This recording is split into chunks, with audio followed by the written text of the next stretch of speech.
여러분 안녕하십니까? 광주 MBC 뉴스투데이입니다. 먼저 오늘의 주요 뉴스입니다.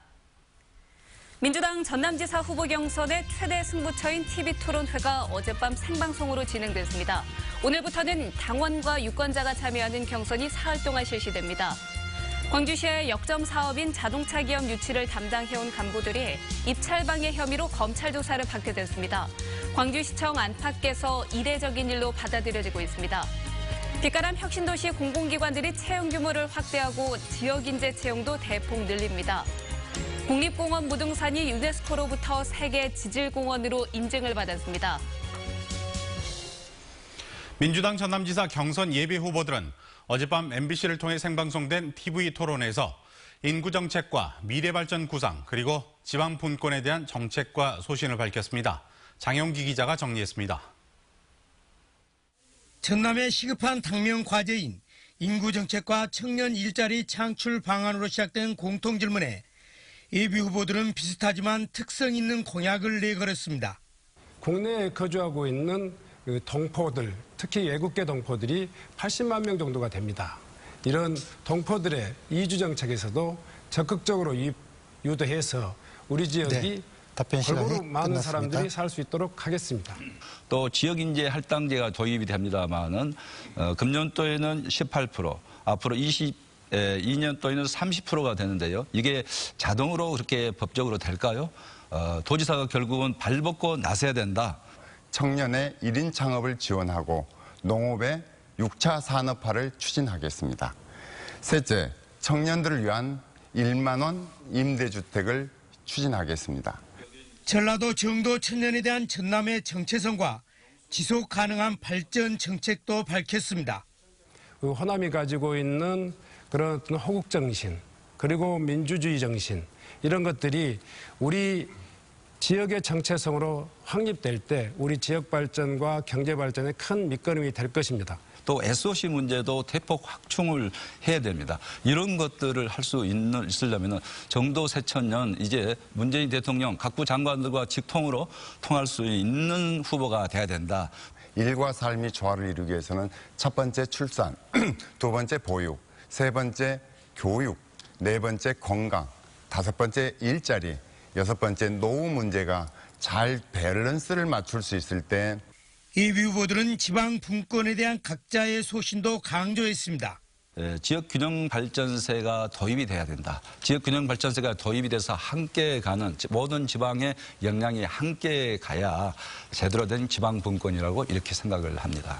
주민들의 참여의식과 또 성숙된 시민의식, 또 가짜와 진짜를 구별해내는 높은 수준의 교육의식도 필요하다고 생각합니다. 그래서 도지사 혼자 하는 도정이 아니라 시장군수와 도지사의 만남을 제2국무회의처럼 정례화해서 철저히 함께하는 도정을 만들겠습니다. MBC 뉴스 장영기입니다. 민주당의 광주시장 경선 후보를 만나볼 시간입니다. 오늘은 강기정 예비후보의 강점과 약점을 살펴보겠습니다. 윤근수 기자입니다. 삼선 국회의원 출신의 강기정 예비후보는 친노, 친문으로 분류됩니다. 다양한 의정활동 경험과 현 정권 인사들과 가깝다는 점이 강점입니다. 지난 총선 때 공천에서 배제된 뒤에 눈물의 필리버스터를 하면서도 민주당을 떠나지 않고 끝까지 남아서 지금 여기까지 왔습니다. 하지만 삼선을 지내는 동안 강 후보에게 씌워진 다소 거칠다는 이미지가 약점입니다. 한나라당 의원과 주먹 다짐을 하다가 국회 경위를 폭행했던 장면은 부정적 이미지의 단적인 예로 꼽힙니다.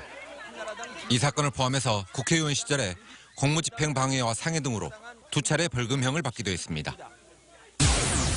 민주당 경선전을 시작했을 때는 후보 7명 중에 1명이었지만 단일화를 이뤄내며 몸집이 커졌습니다.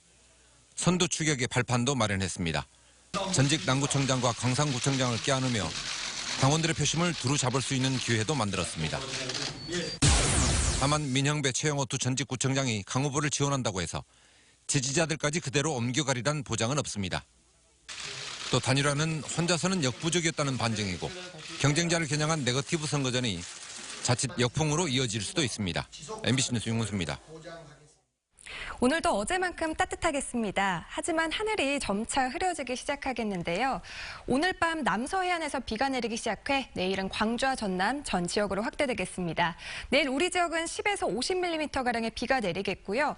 해안을 중심으로는 오늘부터 내일까지 최고 70mm 정도 비가 쏟아지겠습니다. 또 돌풍과 함께 천둥과 번개를 동반할 것으로 보여서 대비하셔야겠고요. 비는 내일 밤 서쪽 지역부터 그치기 시작하겠습니다. 오늘 광주의 낮 기온은 20도로 어제만큼 포근하겠습니다. 하지만 밤부터 바람이 강하게 불면서 내일은 비로 인해 기온이 떨어지겠는데요. 토요일 내일은 17도, 모레는 13도로 주말 동안에는 평년 기온을 밑돌 것으로 보입니다. 계획에 참고하셔야겠습니다. 현재 광주가 11.4도, 화수는 6.8도를 보이고 있고요. 낮 기온은 영광과 장성, 담양 19도까지 오르겠습니다.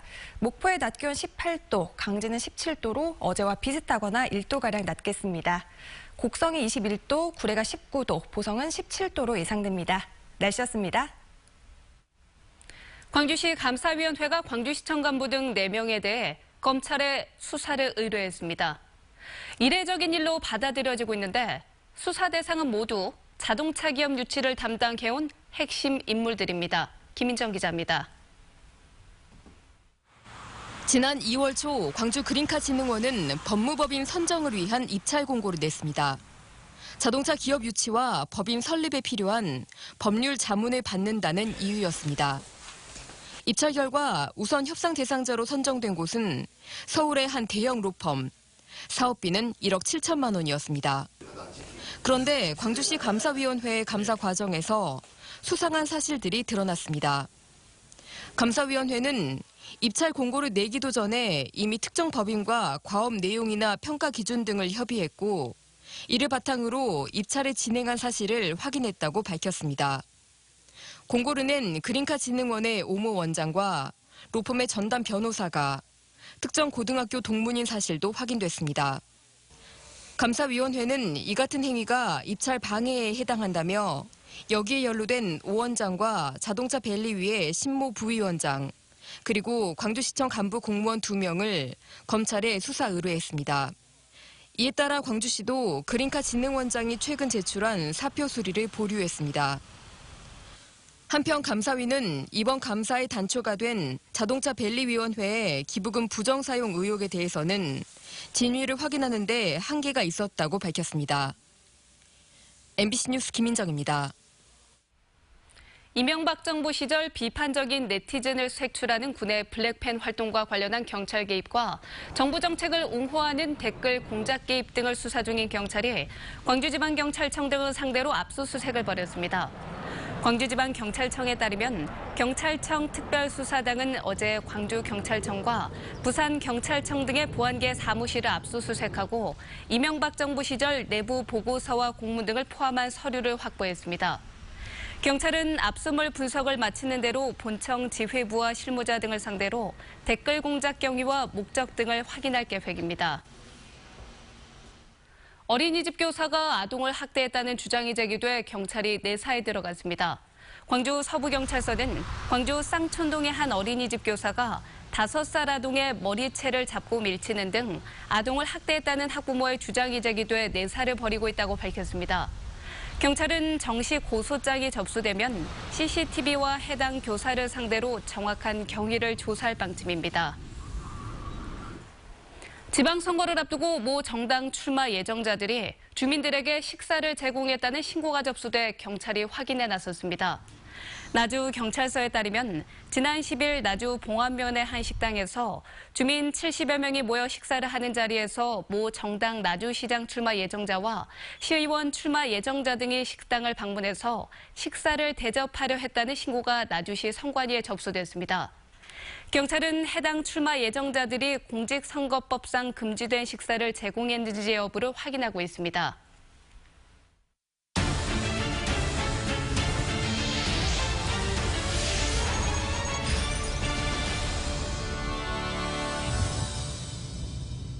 청년문화기획자부터 중견예술인까지 광주에 있는 30여 개 문화예술단체가 6.13 지방선거 광주시장 후보들에게 문화정책을 제안하고 나섰습니다. 어떤 내용인지 연대 참여 중인 윤준혁 청년문화기획자를 이미지 뉴스 리포터가 만나봤습니다.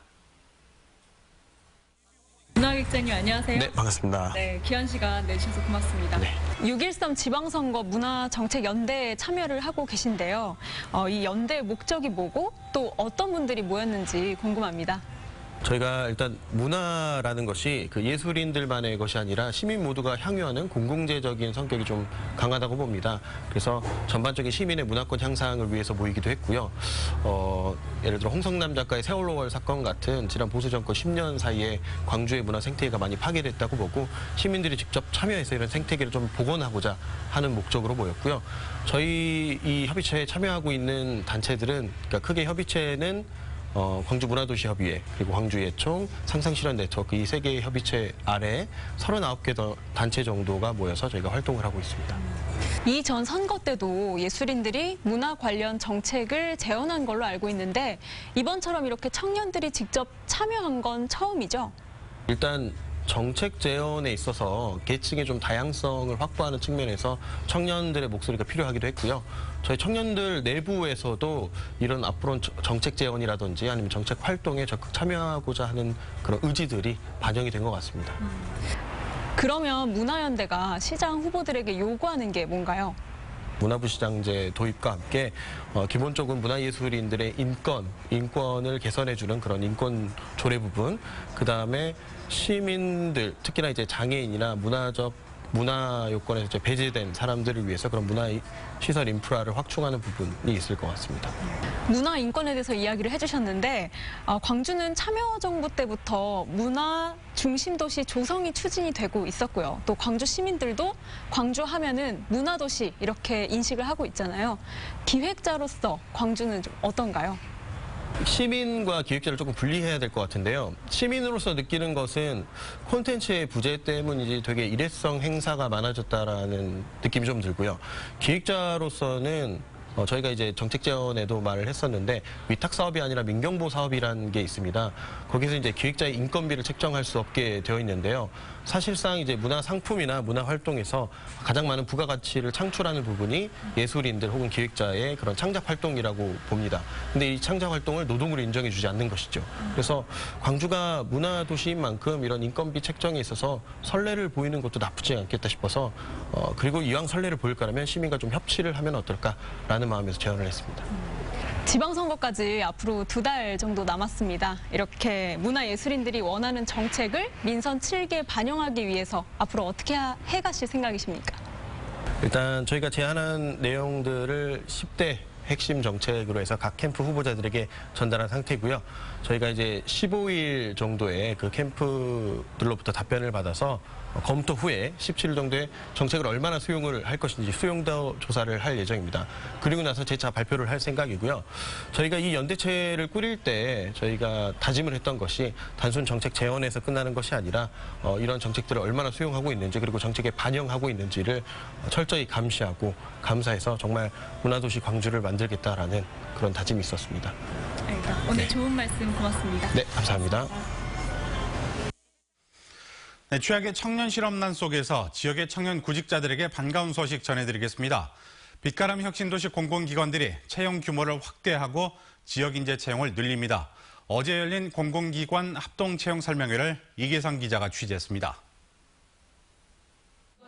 빛가람 혁신도시로 본사를 옮겨온 공공기관들이 역대급 규모로 신입사원을 채용합니다. 올 한 해 동안 한전이 가장 많은 1,786명을 뽑기로 했고 한전 KPS와 한전 KDN 등 에너지 공기업들이 200명 안팎의 사원을 새로 선발할 예정입니다. 농어촌공사가 275명을 채용하는 등 나머지 공공기관들도 대부분 2자리 숫자의 채용 계획을 밝혔습니다.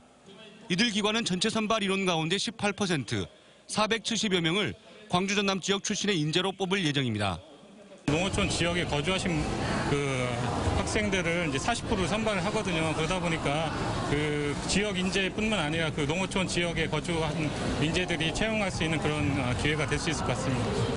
공공기관과 공기업 취업에 대한 기대감이 커지면서 혁신도시 이전 공공기관 채용 설명회에는 청년 취업 준비생들이 대거 몰렸습니다. 공공기관의 인사 담당자들은 채용 요강과 취업 성공 요령 등을 설명하며 취업 준비생들에게 자신감을 불어넣었습니다. 국가 직무 능력 표준 시험을 잘 대비하려면 기관별 홈페이지에 공개된 내용을 보고 철저히 준비해야 한다고 강조했습니다. 각 회사별로 있는 직무기설서를 보시고요. 거기에 있는 내용의 직무들에 부합되는 교육이라든가 경력을 쌓을 수 있도록 준비를 하는 것이 도움이 많이 될 것 같습니다. 빛가람 혁신도시 공공기관의 지역 인재 채용 목표 비율은 올해가 18%, 해마다 3% 이상 확대돼 2022년까지 30% 이상으로 늘어날 예정입니다. MBC 뉴스 이계상입니다. 무등산권 지질공원이 유네스코 세계 지질공원으로 최종 인증됐습니다. 광주시는 어제 저녁 프랑스 유네스코 집행이사회에서 무등산권 지질공원이 수련 건강과 지질학적 가치를 인정받아 세계에서 137번째, 국내에서는 3번째로 세계 지질공원으로 최종 인정됐다고 밝혔습니다. 무등산권 유네스코 세계 지질공원은 광주와 담양 등 1,050여 제곱킬로미터 면적에 해당하며 20여 개의 지질 명소와 42개의 역사문화 명소가 있습니다.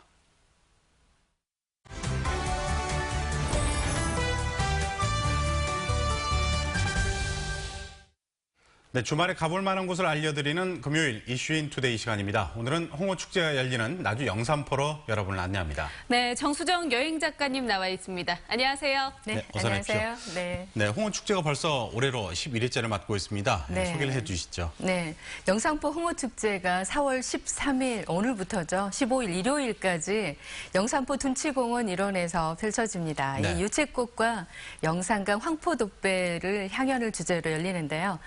전라도 잔치상에 이거 빼놓을 수 없죠. 그럼요. 홍어죠. 네, 홍어죠. 네. 이 홍어가 최근 맛집 탐방으로 다양한 콘텐츠가 만들어지면서 이렇게 네. 소개가 되면서 아주 인기를 끌고 있는데요. 이 홍어가 그 영산포 축제, 이렇게 과거 홍어가 영산포의 그 집산지였다는 그 역사적 사실을 토대로 이렇게 매년 개최되고 있는데요. 네. 60년 전통 기법으로 그 명성을 잇고 있습니다.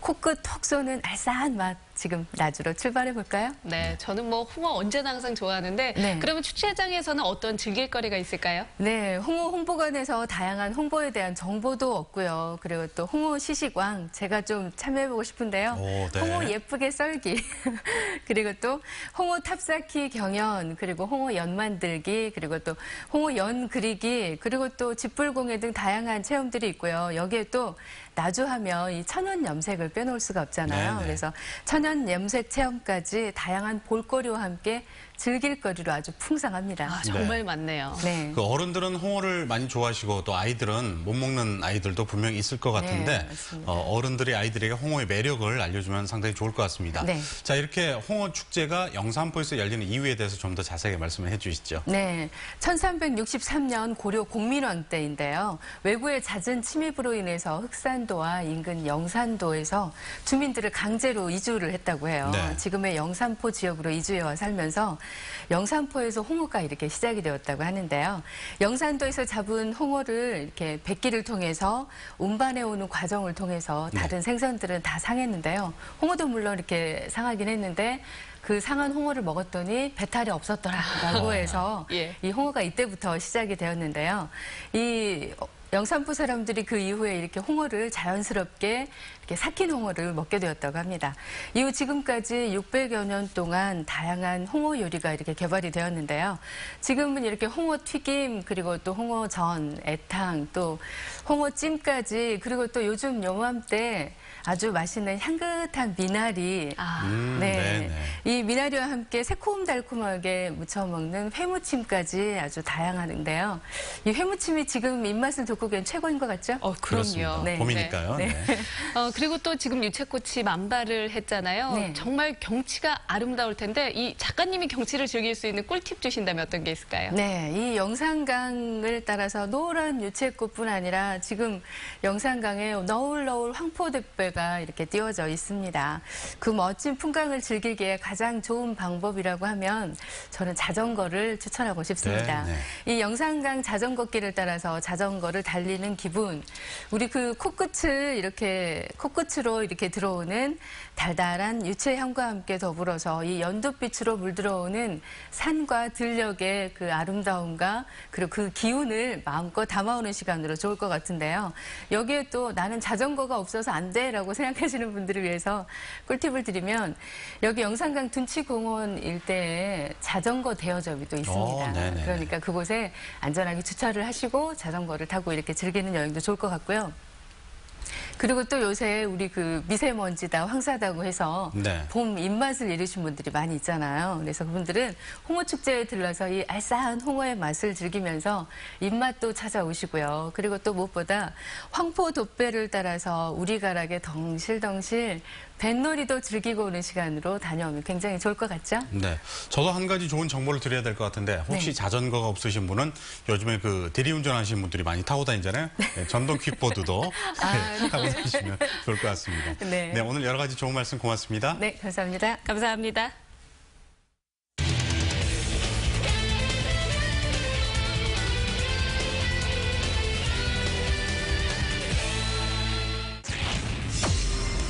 시즌 2할 8리의 저조한 타이밍 기록 오른쪽으로 총 돌렸어요.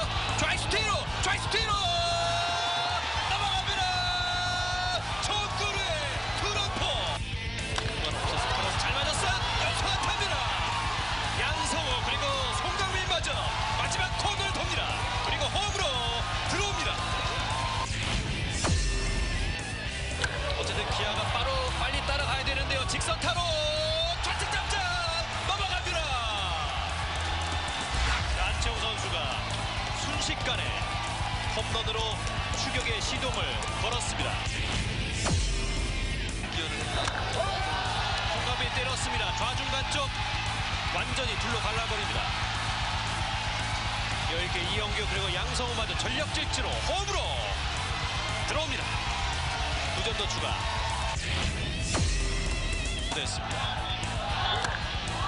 잘 받아치는데 내야를 빠르게 빠져나갑니다. 배경은의 적시타. 그리고 1루자 3루 돌아서 홈까지 들어왔습니다. 안치홍 6회까지 1실점으로 막아냈고요. 자, 나지원 선수가 멀리 타구로 보냅니다. 그리고 이 타구는 좌측 담장 넘어갔습니다. 나지원의 투런 홈런.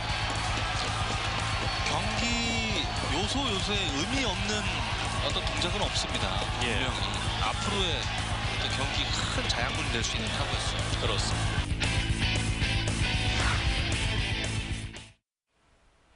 공공의료대학 설립대 상지로 전북 남원이 유력해지자 의대 유치를 추진했던 전남은 뒤숭숭한 분위기입니다. 전남 지역 대학들과 정치권은 공공의료대학 선정과는 별개로 의대 유치를 계속 추진한다는 계획입니다. 김종수 기자입니다. 더불어민주당과 보건복지부가 공공의료대학의 전북 남원 설립을 추진하고 나섰습니다. 서남대 폐교로 발생하는 의대 정원을 흡수하는 게 주요 골자입니다. 오는 2022년까지 설립 절차를 마무리하고 입학생들은 일정 기간 공공의료기관 등에서 의무 복무를 거치게 됩니다.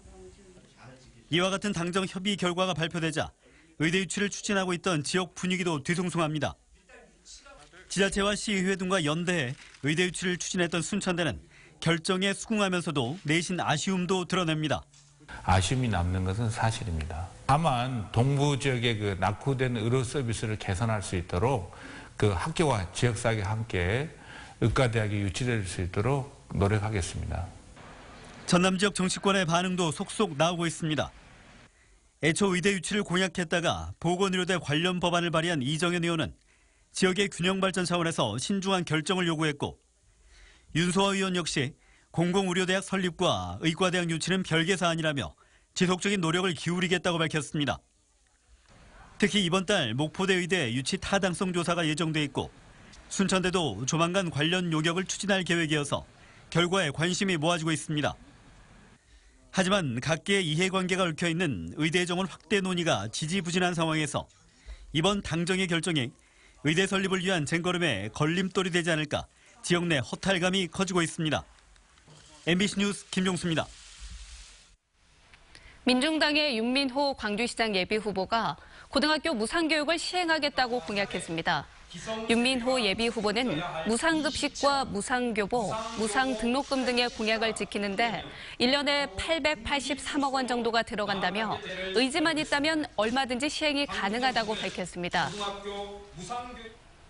민주당의 이용섭 광주시장 예비후보가 전두환 정권 당시 청와대 근무 경력에 대한 경쟁 후보의 의혹 제기에 정면으로 반박하고 나섰습니다.